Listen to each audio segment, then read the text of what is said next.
I think what's interesting is when people are looking to move to Charles County or Southern Maryland, the first question is, where do I live, right? So for Charles County, a lot of people are moving into the Waldorf area just because of the convenience of it all. But there's a lot of options outside of Waldorf that I think can be easily looked over, especially some of these small quote-unquote towns that exist, like say Marbury or Pomfret, where there may not be a lot going on commercially. There's no real commercial or industrial zones in those areas, but there's great residential zones. And there are great opportunities to purchase where you're going to see a difference in value between, say, 5 to 8% less than what you would pay in Waldorf for an equivalent home, just because it's not in that Waldorf zip code.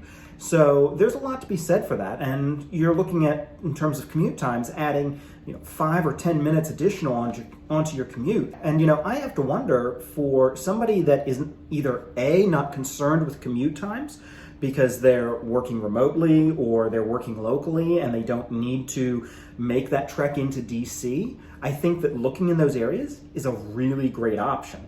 Also, I think that it's worth considering when you're trying to be budget conscious.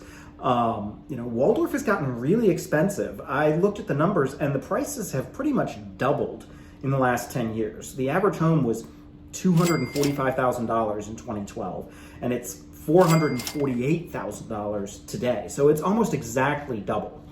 And I think that there's a lot to be said for people that want to make smart financial decisions when it comes to buying a house.